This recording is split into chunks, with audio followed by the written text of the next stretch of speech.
Hey you, and welcome back to my channel. I'd like to introduce you to my city, Chicago.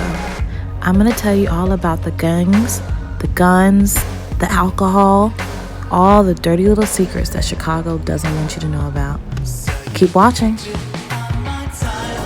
So, this is the infamous Jewelers Building. So, this is located at Wabash and Wacker, and it's rumored to have housed one of Al Capone's greatest speakeasies called the Stratosphere Club. I'm sure you know what speakeasy is. It's where they've got tons of liquor, and at that time it was Prohibition era, so a lot of people used to sneak in there and get kind of tipsy. It's also known for having people sneak jewels up the elevator to make sure that no one could steal them.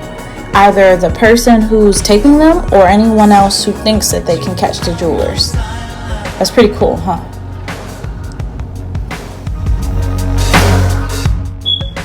Okay, so this is along Clark and LaSalle in Chicago, and it's right where the Chicago River is located. So it's got a really kind of morbid, sad history to it. This is the place of the Eastland disaster. It's where 800 people lost their lives, and all they were trying to do was go to a company picnic. They were on the ship for about an hour, and in 1 hour, while still docked, it capsized. So I had no idea that this was supposed to be a walk tour, but so far so good. Tune in, guys, because we're hearing more about Chicago Gangsters.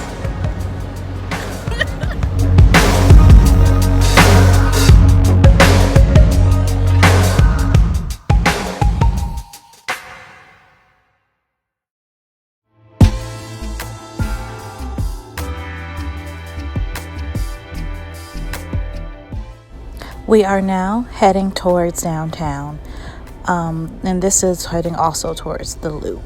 Now, the Loop looks completely different now than it did back in the 1920s, 1930s. It used to be full of high-class, high-end bordellos and brothels, where a lot of the gangsters and other high-profile, if infamous celebrities used to frequent.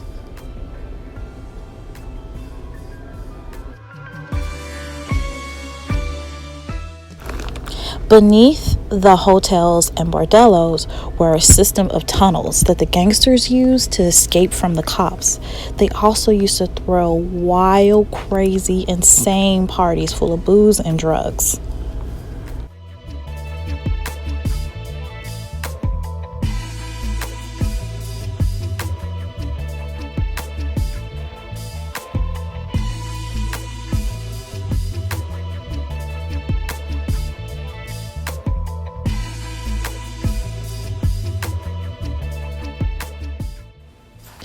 This alley was once home to the Iroquois Theater, and one night on December 30th, 1903, 1,800 people were in attendance to see the show Mr. Bluebeard. There was a sudden fire on stage. People ran out of the house, but there were no labeled exits. All entrances were locked, or the crowd was so huge they could not manage it.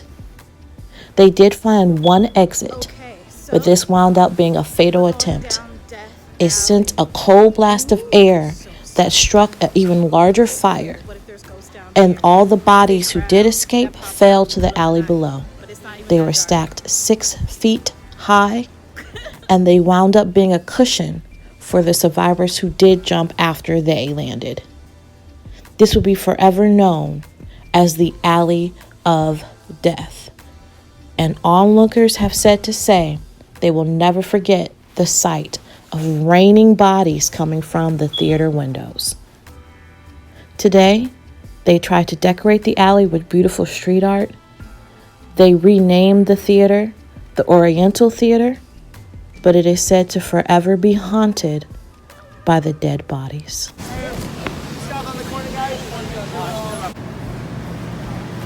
Daily Plaza! No, I'm kidding, you're right. It was growing in that area. And when they built the city, they built it all on one. Potter Palmer and his wife, Bertha Palmer, had a great and epic romance. Their love became just like the Taj Mahal, Chicago style. Potter met Bertha through Marshall Field. He gifted his wife the Palmer House. After 13 days, the hotel was burned in the Great Chicago Fire. He rebuilt the hotel with a $1.7 million loan brokered by his name alone. There, guys.